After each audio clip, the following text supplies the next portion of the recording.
Boa tarde, bom dia, boa noite, meus queridos alunos do primeiro período. Passado agora esse período inicial aí das provas, né, nós vamos iniciar, né, um novo tema, uma nova dinâmica. Nós vamos começar agora pela filosofia medieval e vamos ver a patrística, vamos ver a escolástica e logo depois da patrística, logo depois da escolástica, nós vamos iniciar, né, os contratualistas. Olha só, primeiro sujeito. Quando a gente fala aqui, gente, Idade Média, o período da Idade Média ele inicia, né, no século I, né, depois de Cristo, e vai, né, até o século XIV. Então, assim, é um período gigantesco da história da humanidade, conhecido como Idade Média. Alguns vão chamar esse período de Idade das Trevas, mas nós vamos ver que, né, hoje os historiadores já não aceitam de tão bom grado esse termo Idade das Trevas. A figura que surge aqui como o primeiro PDF é a figura do nosso amigo Santo Agostinho de Hipona. Né? E olha só, gente, olha a frase dele. Não há lugar para a sabedoria onde não há paciência. O exercício da paciência é uma grande virtude, né, para todo ser humano. Quando a gente exercita a paciência, a gente adquire sabedoria na vida. Mas o Santo Agostinho, ele é a grande figura aqui desse primeiro período, a patrística. Vamos rapidinho aqui, vamos só entender. Idade Média divide em dois períodos, patrística e escolástica. Quando a gente fala da patrística, ela vai do século I até o século VII, e ela é entendida aqui como os primeiros padres da igreja, eles eram apologetas. O que é uma pessoa apologeta? Ele faz uma defesa de determinada ideia, de determinados conceitos. Esses padres, então, defendiam os ideais da igreja. Né? Então, por isso, essa situação. Ou seja, eles combatiam as heresias, combatiam o paganismo. Isso, patrística. E a grande figura da patrística, a figura de Santo Agostinho. O segundo momento se dá com a escolástica. E aí a escolástica quer dizer agora escolas, ou seja, é o surgimento de uma situação assim mais de cunho acadêmico, o surgimento de grandes escolas, de grandes universidades e de grandes pensadores daquele período, entre eles Tomás de Aquino, com a conciliação entre fé e razão. Mas hoje vamos nos ater ao nosso amigo aqui, Santo Agostinho.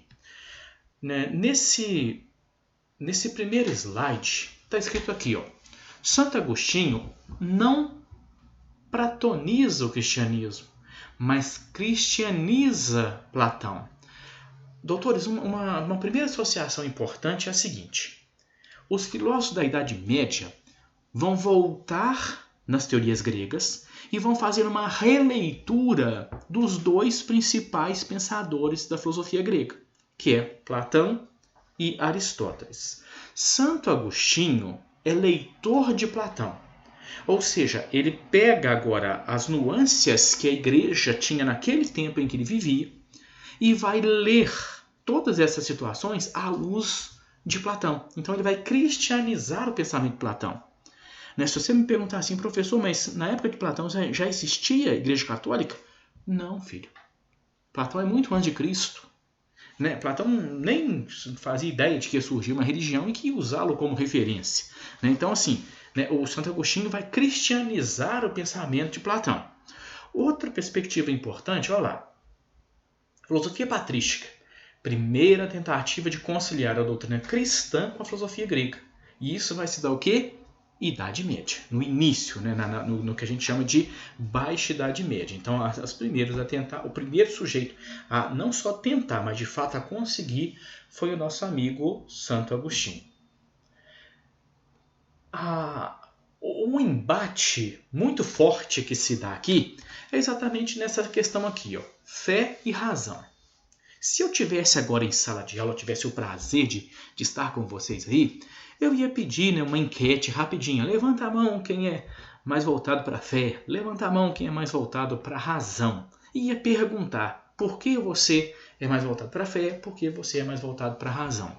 Mas essa discussão hoje, ela acontece de forma bem tranquila. Mas por muito tempo, essa relação entre fé e razão, ela foi algo extremamente, digamos assim, tenso. Por quê? Acreditava-se, vamos lá no slide comigo, acreditava-se que a razão era servidora da fé. Ou seja, o primeiro pressuposto seria, então, na Idade Média, o primeiro pressuposto é fé e a razão como servidora. Ou seja, os padres da igreja utilizavam-se da filosofia, a questão da parte racional, para explicar o cristianismo, que era a questão da fé. Eles queriam dar um embasamento para a fé. Né? E como? Porque fé parte do acreditar, parte em crença. E a filosofia busca a razão, busca o porquê das coisas, o questionamento a respeito da existência de determinadas situações. Então, assim, eles falavam assim, peraí, mas a fé precisa ter uma sustentação teórica, e a sustentação teórica se daria pela filosofia. Então, o primeiro embate é tentar resolver essa situação de fé e razão, mas aqui ainda pondo a razão como servidora da fé. Vamos falar um pouquinho agora no próximo slide sobre a filosofia, a filosofia cristã. Olha a missão. Nós pusemos aqui 4 tópicos. A primeira missão dela, defender a fé. A filosofia cristã tem como pano de fundo ser a defensora do cristianismo, das Sagradas Escrituras. Então, primeiro pressuposto. Segundo, criar argumentos racionais que pudessem sustentar uma verdadeira revolução espiritual. Ou seja, muitos acreditavam, mas já havia naquele período algumas pessoas que se consideravam, que pela igreja eram heréticos ou ateus, ou se não, simplesmente que seguiam outra religião. E a igreja queria criar argumentos que fossem racionais para provar que o ser cristão era de fato a melhor opção. Né? O terceiro, pretendeu conhecer o homem e como este era feliz. Conhecimento do homem. Aqui a gente pode dizer que a antropologia agostiniana. Quem é o ser humano e o que faz esse ser humano tornar-se feliz? Porque Agostinho depois vai querer jogar essa questão da felicidade no bem supremo, que é o próprio Deus. Agostinho vê na razão o caminho para a verdade eterna. Segundo a perspectiva agostiniana, é exatamente isso, ou seja, alcançar a verdade eterna. Que verdade seria eterna? A verdade que vem de Deus, a verdade que vem da revelação. Mas essa revelação poderia ser alcançada na perspectiva agostiniana pela razão. Esse tema agora, gente, é bastante, digamos assim, interessante, que é o chamado teoria da predestinação. Ou seja, para o homem alcançar a salvação eterna, são necessárias 2 coisas. O Santo Agostinho vai dizer, viemos de Deus, somos um ser itinerante, estamos nesse mundo, mas para Deus voltaremos. Então nós estamos predeterminados a voltar para o colo de Deus. É só que isso aqui vai depender de 2 situações, 2 perspectivas importantes. Primeiro, o esforço sujeito. O que eu, o que você, o que nós estamos fazendo para alcançar essa salvação? Agora, tem uma outra palavrinha que faz toda a diferença, meus amigos. A graça divina. O Agostinho vai dizer, mesmo que o ser humano queira muito alcançar a salvação, só por ele não vai. Só por ele não consegue. Ele precisa contar com a graça divina. E esse contar com a graça divina é algo de extrema importância, de extrema relevância aí para o pensamento agostiniano. Pontos importantes. Primeiro ponto, dualismo. Cidade de Deus, cidade dos homens. Santo Agostinho, inclusive, gente, esse aqui é o título de um livro dele. Cidade de Deus, cidade dos homens. Vamos lá. Santo Agostinho é leitor de Platão. Platão é dualista. Platão vai falar de uma realidade inteligível e de uma realidade sensível. A realidade inteligível é perfeita e a realidade sensível é o mundo das sombras. Santo Agostinho também vai pegar esses dizeres aí e vai transformar numa linguagem mais cristianizada. Ele vai dizer, existe uma cidade de Deus e existe uma cidade dos homens. E aí dá para dizer que nós estamos na cidade dos homens, mas o fim último nosso é evoluir a tal ponto de chegar na cidade de Deus. Quanto mais apegados estamos a bens materiais, a perspectivas mundanas, nós estamos literalmente na cidade dos homens. E quanto mais a gente consegue a ascensão das nossas ideias, a purificação dos nossos sentimentos, estamos nos aproximando da cidade de Deus, né? Então, são essas, digamos assim, essas perspectivas que são importantes aqui nesse dualismo, né? Cidade de Deus como ideia da perfeição, cidade dos homens como caminho que ainda é o da imperfeição. Outra situação importante, a felicidade só é encontrada em Deus. Gente, olha só que coisa mais... ao mesmo tempo é bonito, é piedoso, né? Felicidade só é encontrada em Deus. A perspectiva agostiniana vai dizer que existe um vazio interior nas pessoas. E esse vazio faz com que o ser humano queira buscar um monte de subterfúgios.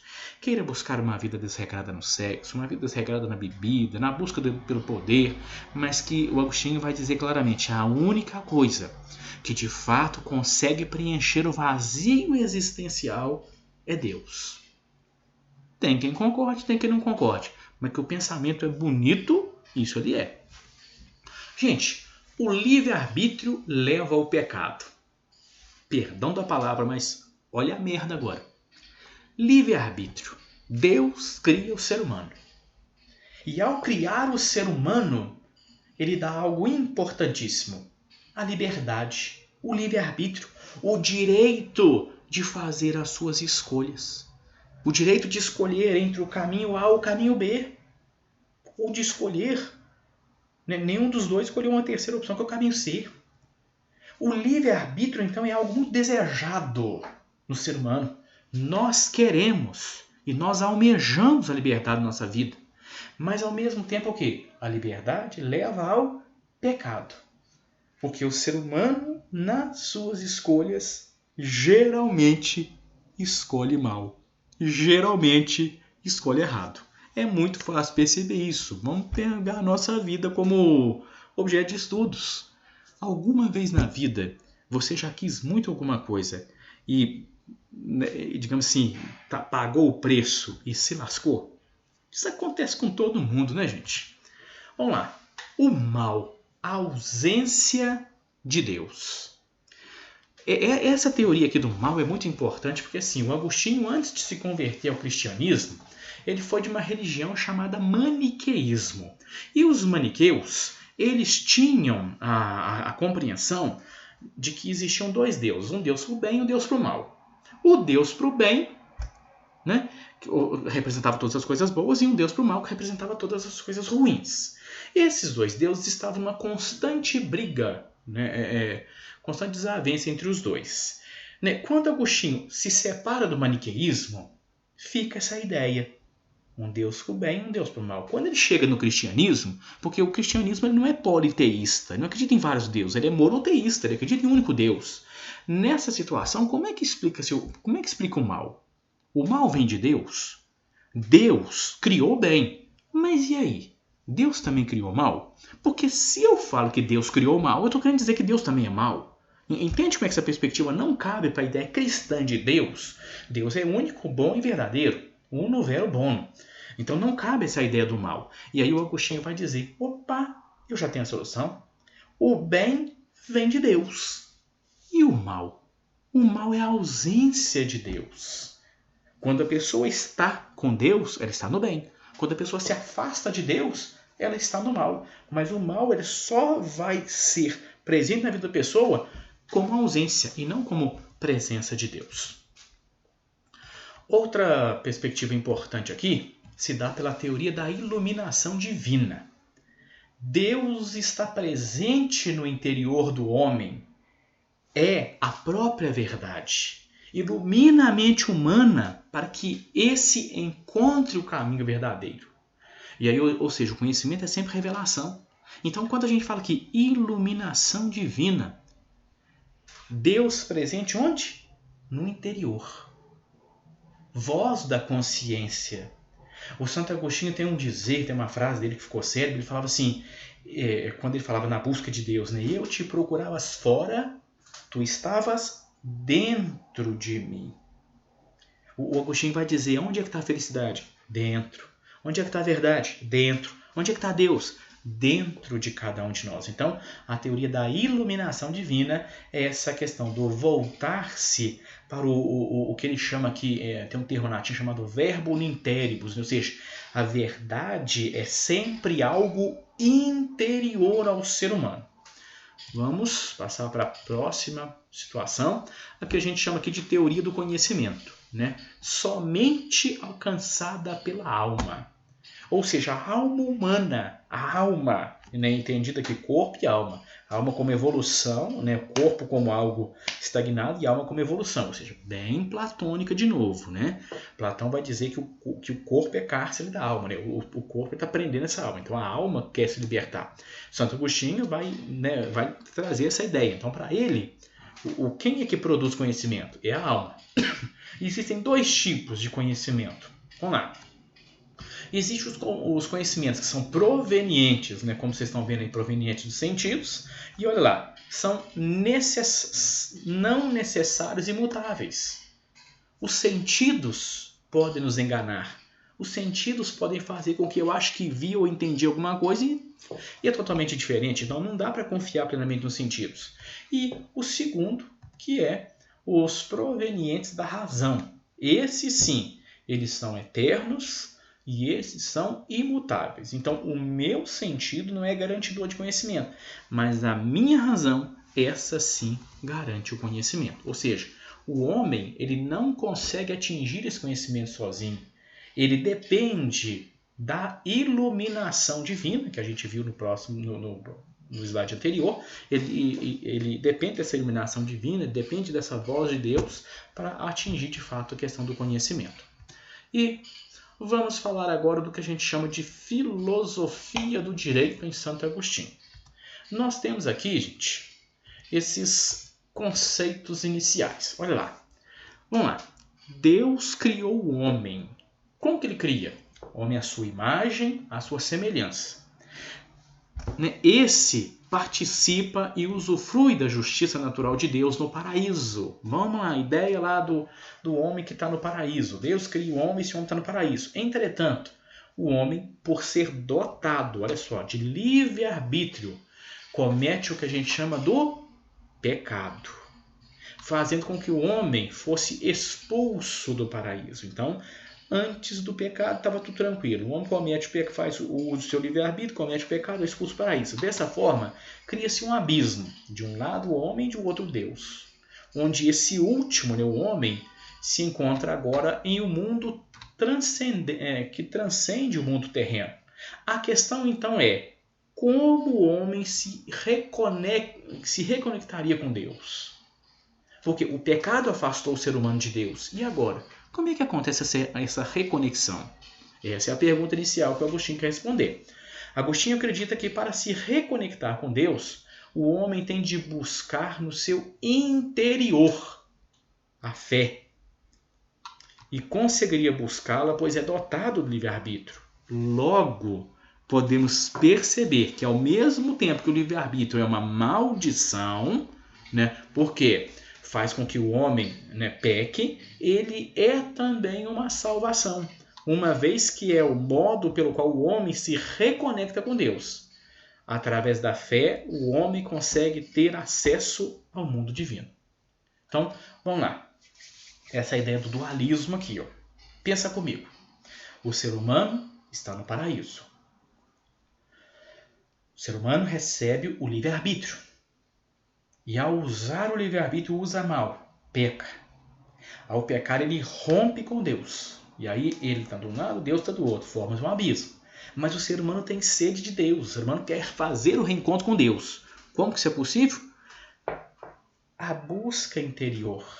O mesmo livre-arbítrio que pode ser mal, que pode levar o ser humano a pecar, é o mesmo livre-arbítrio que também pode querer do ser humano, querer transformar a sua vida, querer mudar, querer dizer um não para as coisas do mundo e buscar as coisas de Deus. Então, essa é a primeira situação.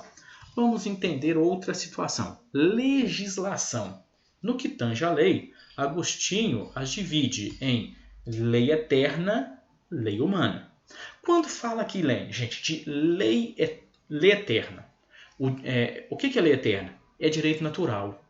Em um primeiro momento, o homem não possui acesso a essa lei, né, por ser cometedor do pecado original. Entretanto, o homem pode ter acesso ao direito natural através da fé, usando do livre-arbítrio para olhar para dentro de si mesmo. A lei eterna para Agostinho visa a paz eterna. Então, é esse direito natural, Agostinho vai dizer, aonde é que está esse direito natural? Está dentro de nós. Deus já nos inspira a isso, a querer, a buscar esse direito. E esse direito, o princípio primeiro dele, gerar a paz eterna. Vamos agora na segunda lei, que é mais perspectiva humana, né? A questão da lei humana. Leis criadas pelos homens para viver em sociedade. Sem lei, sem nenhuma possibilidade de vida em sociedade. Santo Agostinho dizia que era preciso que a fé orientasse a lei dos homens, de modo que essas leis se tornassem minimamente justas. Esse tipo de lei, para o autor, visa a paz social. Gente, olha só que perspectiva importante. A lei é importante para viver em sociedade? Sim. Mas quem deveria orientar essa lei? Orientar-se pela fé. O que o Agostinho queria dizer aqui, gente? Ele queria mostrar a primazia da igreja. Ele queria mostrar que os reis deveriam se submeter àquilo que era a vontade da igreja, aquilo que era a vontade das Sagradas Escrituras, porque se ele fizesse isso, se ele conduzisse a sua nação seguindo os princípios da igreja, seguindo os princípios da Sagrada Escritura, as leis que seriam criadas, né, pelo conjunto de pessoas ali que criariam essas leis, seriam sempre minimamente justas, ou seja, é paz social. Então, nós temos a lei natural, que vai promover paz social e igualdade entre as pessoas. E nós temos a lei natural, que vai promover a paz eterna. E nós temos, por último aqui, chamado direito natural e a justiça. Vamos entender, né, algumas relações importantes aqui. Olha lá. Direito natural e justiça. Com relação ao chamado direito natural na filosofia de Santo Agostinho, esse seria encontrado no próprio indivíduo. Então, o direito natural está onde, gente? No próprio indivíduo, que o deveria buscar no seu interior, a verdade interior. Então, o direito natural já está dentro de nós, já está na voz da nossa consciência. Nos dias atuais, essa ideia é chamada de moral, que é encontrado no chamado foro íntimo das pessoas. É aquilo que eu já falei muitas vezes e falo de novo. Quando a gente erra, eu posso não assumir para os outros, mas eu tenho consciência do meu erro e tenho também consciência do meu acerto, mesmo que as outras pessoas me condenem por isso. E, por fim, cumpre dizer que, com relação ao conceito de justiça, para o Santo Agostinho, nada mais é do que dar a cada um o que é seu. Ser justo. Aquilo que é do teu merecimento. Se aquilo é seu, não cabe a mim ficar invejando essa situação, não é mesmo? Então, essas são perspectivas importantes. Existe um direito natural, que é interno, que é inerente ao ser humano, e a perspectiva de justiça, que é dar a cada um o que de fato ele merece. Doutores, muito obrigado, bons estudos. Vou agora pausar o nosso vídeo, espero que vocês tenham gostado. Estou com muita saudade de vocês. Forte abraço!